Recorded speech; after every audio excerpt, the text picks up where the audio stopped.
அன்பு வணக்கங்கள். நான் உங்கள் டாக்டர் ஜேபி. இன்றைய வீடியோவில் நமது சக்தி உடலின் 5வது அடுக்கான ஆனந்தமய கோஷம் குறித்து காணலாம்.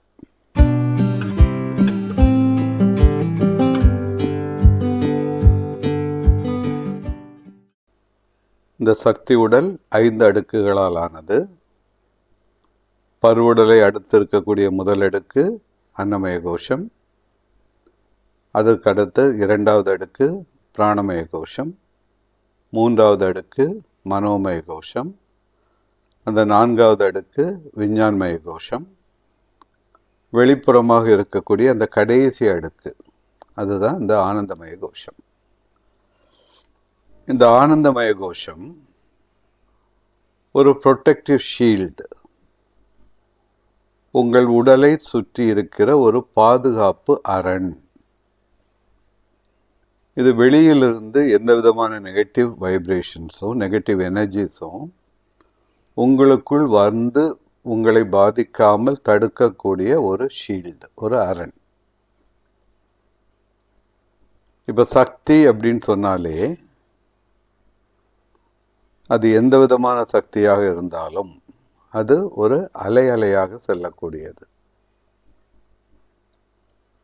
எலக்ட்ரோ மேக்னெட்டிக் ஸ்பெக்ட்ரத்தை எடுத்துக்கிட்டிங்கன்னா அதில் நிறைய சக்திகள் இருக்குது. லைட் என்பது ஒரு சக்தி, கலர் ஒரு சக்தி, அல்ட்ரா வயலட் ஒரு சக்தி, இன்ஃப்ராரெட் ஒரு சக்தி. இது எல்லாமே சக்தி அலைகள். ரேடியோ வேவ், டிவியில் வரக்கூடிய அந்த வேவ்ஸ் எல்லாமே சக்தி அலைகள். இந்த சக்தி அலைகள் அலையாக செல்லும், நீண்ட தூரம் பயணிக்கும். நம்முடைய மூளை, அதில் வரக்கூடிய சிந்தனைகள் எலக்ட்ரிக்கல் இம்பல்ஸை தான் பாஸ் ஆகுது. மின்சக்தி, மின்காந்த அலைகளாக தான் அது பரவுது. மூளைக்குள் மின்காந்த அலைகள் தான் செயல்படுது. அப்போ இந்த மின்காந்த அலைகள் அதோட இன்டென்சிட்டி அதிகமாகும் போது வெளியிலும் வரும்.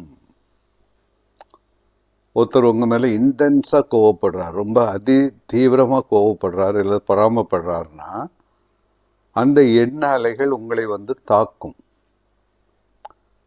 ஆனால் சக்தியோட ஸ்பெஷாலிட்டி என்னன்னு பார்த்தீங்கன்னா, அது ஒரு நீர் மாதிரி மேலிருந்து பள்ளத்தை நோக்கி பாயும். இப்போ உங்களுடைய சக்தி நிலை உயர்வாக இருந்தால், உங்களுடைய சக்தி உடல் வலுவாக இருந்தால், அதைவிட குறைந்த இன்டென்சிட்டி உள்ள எந்த சக்தியும் உள்ள நுழைய முடியாது. அதே நேரத்தில் உங்களுடைய சக்தி நிலை குறைவாக இருக்கும் பட்சத்தில்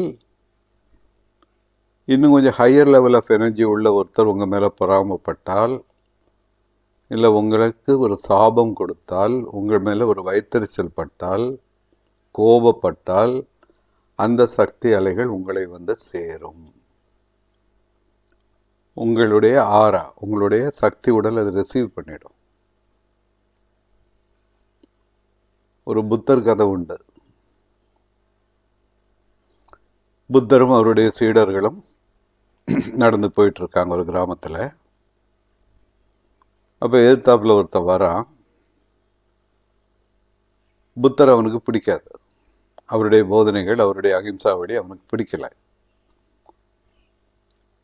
அவன் நேர் புத்தர்கிட்ட வந்து அவரை கண்ணா பின்னான்னு திட்டுறான். புத்தர் பதிலே பேசலை, அமைதியாக ஒரு புன்முறுவலோடு அவன் சொல்கிறதெல்லாம் கேட்டுக்கிட்டே இருக்காரு. அவன் திட்டி முடிச்சப்புறம் வணக்கம்னு சொல்லிட்டு அவர் போயிடுறாரு. எதுவுமே பேசலை. கூட வந்த சீடர்களுக்கு ரொம்ப கோபமாகறாங்க.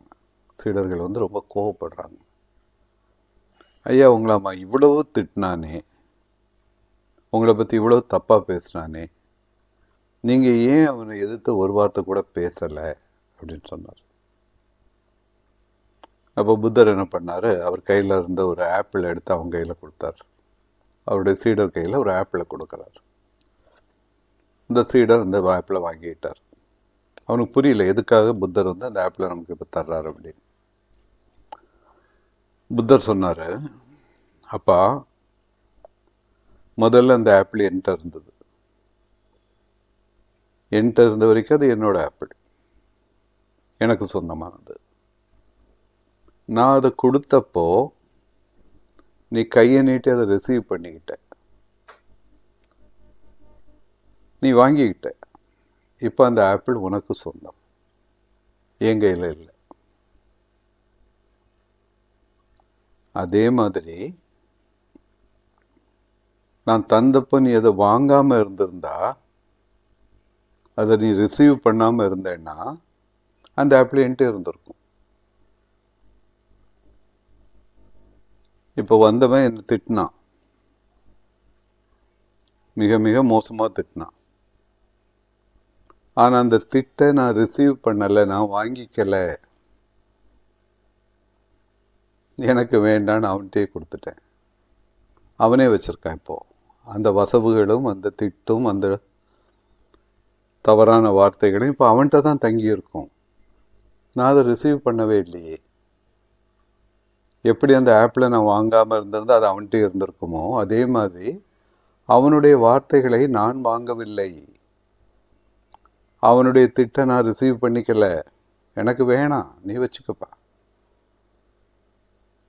இப்போ பேசுன எல்லாம் அவன்கிட்டே இருக்கும், அந்த நெகட்டிவிட்டி அவன்கிட்டே இருக்கும். அந்த நெகட்டிவிட்டி அவனிடமே தங்கி அவனை பாடப்படுத்தும். வாங்கியிருந்தேன்னா, அதை நான் ரிசீவ் பண்ணியிருந்தேன்னா, 2 கையை வச்சு குடு குடு குடு அப்படின்னு வாங்கி வச்சுட்டேன்னா, அது எனக்குள்ள இருந்து என்ன பாடப்படுத்தும், என்ன தூங்க விடாது. இதுதான் ஆனந்தமய கோஷம். உங்களுடைய ஆனந்தமய கோஷம் வலுவாக இருந்தால் வெளியிலிருந்து வரும் எந்த நெகட்டிவிட்டியும் உங்களுக்குள்ள நுழையாது, அது வெளியே தங்கிடும். ஒருத்தவங்களுக்கு பில்லி சுனி ஏவல் பண்ணனா அது அவன்கிட்டே போயிடும், உங்களுக்கு வராது. You are not receiving it.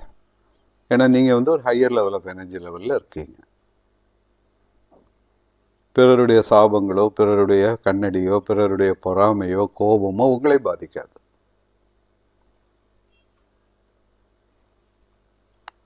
ஆனால் உங்கள்கிட்ட தர்மம் இருக்கணும். அவன் அதர்மமாக உங்களை திட்டியிருந்தா, இல்லை காரணமே இல்லாமல் உங்கள் மேலே தப்பே இல்லாமல் அவங்களுக்கு சாபம் கொடுத்துருந்தா, அது உங்களே ஒன்றும் பாதிக்காது, அது அவன்கிட்டே தான் இருக்கும். எப்போ நீங்கள் 2 கை விரித்து அதை வாங்கிக்கிட்டீங்களோ அது அப்போ உங்களுக்கு. அப்போ அந்த இதை ரிசீவ் பண்ண விடாமல் தடுக்கிற அந்த அரண், அந்த பாதுகாப்பு வளையம், அந்த பாதுகாப்பு கேடயம் இந்த ஆனந்தமய கோஷம். பேர்லேயே இருக்குது. அது என்ன? ஆனந்தமயம். எப்போ நீங்கள் ஒரு ஆனந்தமான மனநிலையில் இருக்கிறீங்களோ, எப்போ உங்கள்கிட்ட இன்னர் பீஸ் இருக்குதோ, எப்போ உங்கள் மனது அமைதியாகவும் சலனங்கள் இல்லாமலும் தீய எதிர்மறை எண்ணங்கள் இல்லாமலும் உணர்வுகள் இல்லாமலும் களங்கம் இல்லாமல் இருக்குதோ, இப்போ அது ஆனந்தமயமாக இருக்கும். உங்களுடைய ஆனந்தமய கோஷம் வலுவாக இருக்கும். அப்போ இந்த ஆனந்தமய கோஷம் உங்களை பாதுகாக்கிறது. இன்னைக்கு சயின்ஸ் என்ன சொல்லுது? உங்களுக்கு பாதுகாப்பை தருவது, இந்த இன்ஃபெக்ஷியஸ் டிசீசஸ்லேருந்து பாதுகாப்பை தருவது உங்களுடைய இம்யூன் சிஸ்டம், உங்களுடைய நோய் எதிர்ப்பு மண்டலம், உடம்புல இருக்கிற நோய் எதிர்ப்பு மண்டலம். நாம் சுவாசிக்கிற காற்று, உண்ணுகிற உணவு, குடிக்கிற தண்ணி எல்லாத்துலேயும் கிருமிகள் இருக்குது, நுண்கிருமிகள் இருக்கும். எப்படி நம்ம அதில் தப்பிச்சுக்கிறோம்? நம்முடைய இம்யூன் சிஸ்டம் ஸ்ட்ராங்காக இருந்தால், நம்முடைய நோய் எதிர்ப்பு மண்டலம் நல்ல வலுவாக இருந்தால் அது எதுவும் நம்மை பாதிக்காது. இந்த இம்யூன் சிஸ்டம் அதை எதிர்த்து போராடி அடித்துவிடும்.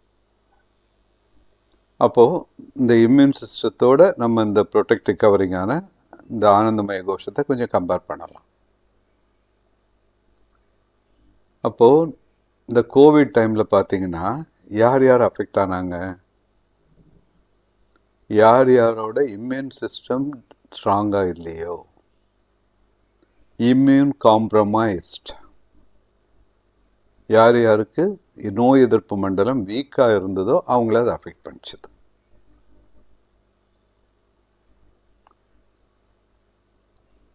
அந்த ஒரு 2-2.5 வருஷம் லாக்டவுன் பீரியட்.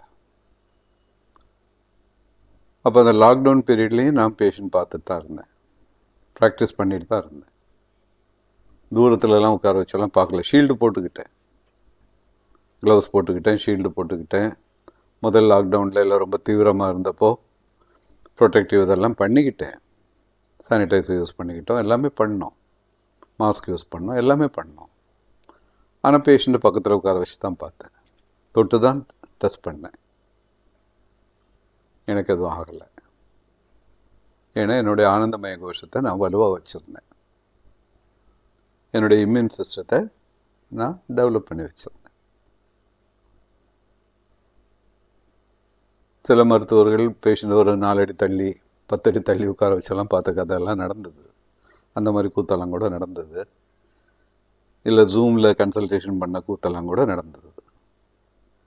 இல்லை, அதெல்லாம் தவறான வழிமுறைகள். நான் அதை பண்ணலை. பேஷண்ட்டு பக்கத்தில் உட்கார வச்சு தான் பார்த்து டெஸ்ட் பண்ணேன், தொட்டு பார்த்து வைத்தியம் பண்ணேன்.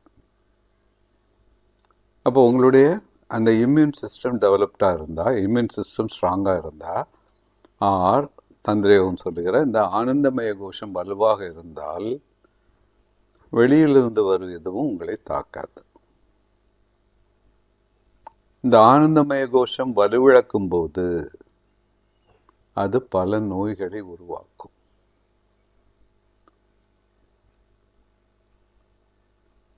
இப்போ ஒரு கிருமி, ஒரு நோய் கிருமி, ஒரு பாக்டீரியாவோ வைரஸோ ஃபங்கஸோ வெளியிருந்து உள்ளே வருது அப்படின்னா உங்கள் ஆனந்தமய கோஷம் வீக்காக இருக்குதுன்னு அர்த்தம். உங்கள் இம்யூன் சிஸ்டம் வீக்காக இருக்குது, உங்களை அது தாக்கிடுச்சு.